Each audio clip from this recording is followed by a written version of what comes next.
welcome back to the Not Carrie Bradshaw YouTube channel. In this video, I'm reviewing the penultimate episode of season 2 of And Just Like That.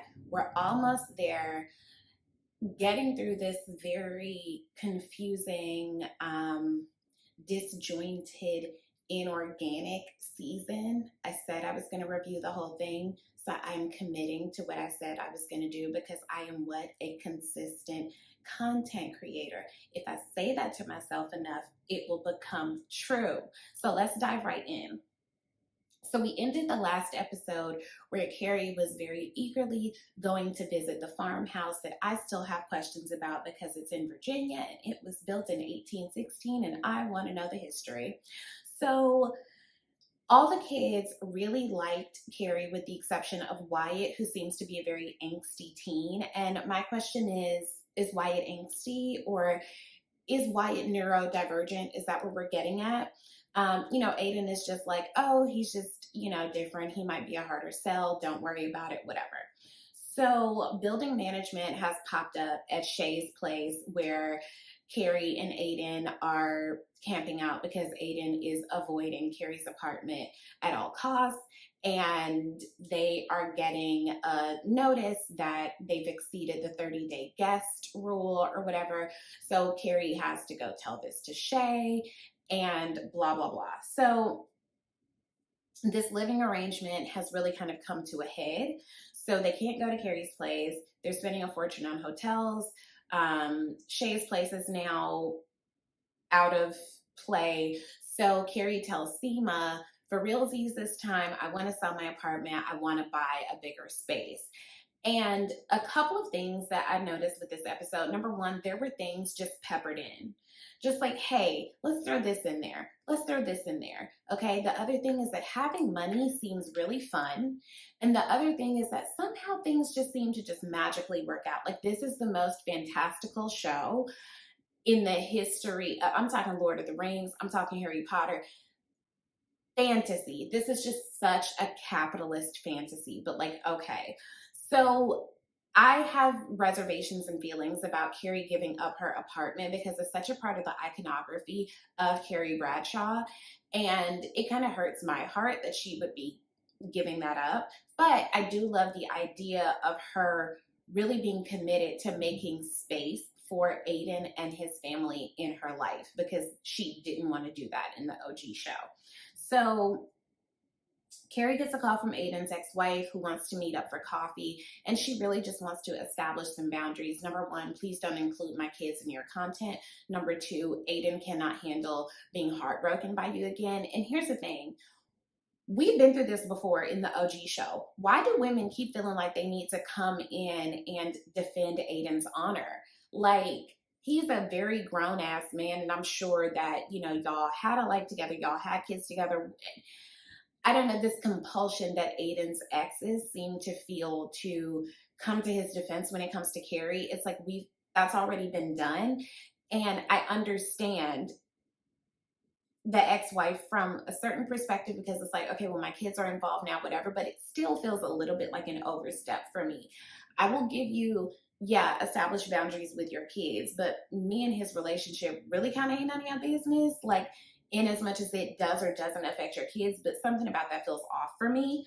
So Carrie shows the place to Aiden. He really likes it. And he's like, I just want you to be sure that this is really what you want to do. Here's something interesting though. I'm happy that this was brought up as a point like in the show because there's this whole thing of, will we hurt each other again? Of course you will. Just because you're starting over from a place of uncertainty or whatever, doesn't mean that coming back together is going to result in this perfect union. You will absolutely hurt and disappoint each other.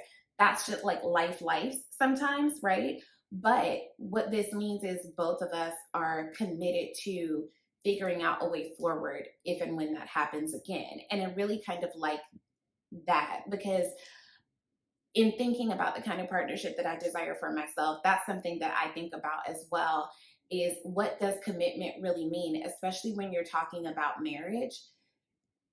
I don't want someone to stay with me if I'm no longer adding to their life and vice versa. But I guess for marriage, it's this thing of if things get hard, we're more committed to making it work. I don't know. I'm still kind of on the fence about like what exactly marriage means for me, given that I've never met someone that I wanted to marry. Okay, moving on.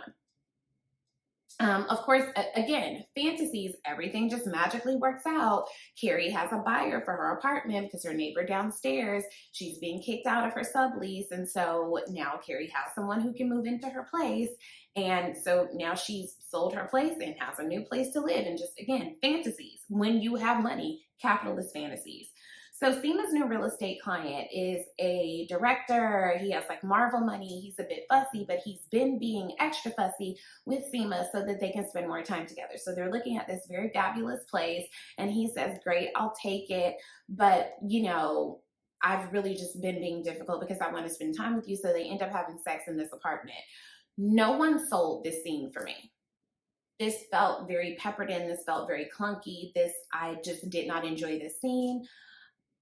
No, but okay. So they go on a double date with Carrie and Aiden. Aiden is a fan of this guy because he's directed, produced, whatever, some things that his son has seen. So they're hitting it off and everything's great. Seema feels very avoidant about this guy because he is famous and he seems very desirable. And she feels like, well, I can't compete with those people, so I don't really want to get too attached. Seema is somebody who really does not want to fuck around and find out when it comes to love. I kind of get it. So Miranda, Brady's working at Scout, the bar that Steve owns. Miranda is not happy with that just being it for Brady. She wants him to strive for something more out of life. And I have mixed feelings about that. It seems a little bit classist, but you know, if you want your kid to be the best they can be, then sure, they should explore, you know, other options in life. And she really wants him to figure out his path, but this is kind of a hard sell coming from Miranda because Miranda just kind of started her whole career over. So why are you expecting for Brady to know at this young age exactly what he wants to do when you at your big age are still figuring it out? I guess we can meet in the middle and say Brady should try some things so that he can try some different things out and see where he lands. So Miranda, and again, just peppering shit in and things not really having a through line, has this idea that Lily, who is younger than Brady, because she's so driven, maybe Lily could be a good influence on him, right? So let's have Lily take a shot at getting Brady into some more other options, higher education, whatever. This is so weird. Do they even really know each other like that? So Miranda calls Charlotte and it's like, you know, let's set up like a play date basically to see if Lily can talk some sense into Brady. I think this is such a weird vehicle just to see if maybe these two will hook up. Everything about this was annoying. So Charlotte, now all of a sudden it seems like the family is feeling that Charlotte isn't around because they ordered too much Grubhub, blah, blah, blah, blah, blah. So Harry has been tasked with hosting Herbert's campaign dinner, speech, party, whatever. And he's struggling to find caterers. Okay, so that's a storyline.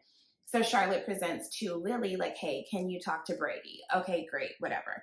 Another thing that was peppered in once we got to the campaign dinner, party, whatever, is that Harry thinks that the gallery owner has a crush on Charlotte. I don't know why that's necessary, whatever. So when Miranda gets home, because Dr. Naya is getting it in and she needs a bathroom to use, she sees Lily coming out of Brady's room, scantily clad. The whole big thing is, did they, didn't they? Charlotte thinks that they didn't. Miranda thinks that they did. I don't give a shit because this is a weird storyline. So Lisa Todd Wexley is very overworked. She keeps falling asleep. It's giving narcolepsy. It is the night of Herbert's campaign fundraiser thing, whatever it is. And Lisa Todd Wexley is late and he's not happy about it. And he keeps pressing her about what the hell's going on. And she finally tells him, I'm pregnant. And here's what, in this economy, I don't think so, sweetie. I don't think so. So Shay is denying who they are to a customer, patient, whatever you call it. What do you call patrons of a veterinary office? Patients? owners, whatever. So this person is dropping off abandoned kittens, and the person is like, oh, are you Shay Diaz? And Shay lies about who Shay is because Shay isn't working. And it's kind of hitting it off with this person. Well, I think the person identifies as a woman, whatever. I thought that the person was just a bit young for Shay, but I could be tripping. And this kind of motivates Shay to want to get back out there and create some content and book some shows, because they lied to this person and say that despite working here, I am booking shows. I have some stuff coming up. Okay, sure. Shay tries to force a kitten on Carrie, and like that seems like some very Shay shit to do. I also want to say I would not trust Shay in my apartment because Shay just be on some weird shit. She seems to just think that like she's giving like manic pixie or something like that. Like, oh, blah blah, like la la la la la. I don't know. I don't trust Shay. And so again, all's well that ends well. Shay's making enough money at the vet that Shay can afford the apartment, so it's perfectly fine that Carrie and Aiden are being kicked out. All's well that ends well. Fantasies, fantasies, fantasies. Lastly, just another storyline absolutely peppered in is Anthony and Giuseppe. Anthony thinks that Giuseppe is just too good to be true. There's no way this hot guy is really into me. And Giuseppe is like, why don't you want to sleep with me? My favorite quote, 5 dinners with no dicks is not very gay. Now, I don't know if that's a very PC thing to say, but I thought it was hilarious and I really loved it. Anthony thinks that maybe Giuseppe needs a green card. That's not true. Giuseppe just is actually into Anthony. And Anthony is, again, being a bit avoidant. And this is yet another storyline that's just being peppered in. It doesn't feel organic. Things don't feel like they're cohesive to me. And I'm just trying to get through this season. And the fact that it's been renewed for a third one is stressing me out, because end this. I will be back to recap episode 10, the season finale. Let me know what you guys thought of this penultimate episode. Oh, also Dr. Naya. So Dr. Naya is really enjoying Tinder. She's really enjoying the casual sex life. She can just, get on her phone afterwards and like kick the guy out afterwards until she's scrolling and she sees that Andre is moving on in a different way. And I think it is important to note that when you're going through the grief of a breakup, it is not a linear process. You might find a way forward, but you might see some shit, you might get triggered by some shit, and it takes you back a bit, or not even back. It's just around, up, down, sideways, whatever. It puts you in a different place in terms of how you feel about the ending of that relationship. So we'll see if maybe we get a little bit more from Dr. Naya's storyline. I'm happy that she got laid. Good for her. We love to see it. But yeah, let's see what happens. Grief is not linear. And be sure to like and share and comment and join my Patreon and send me some money on Cash App. And I'll see you guys back for the finale. Bye.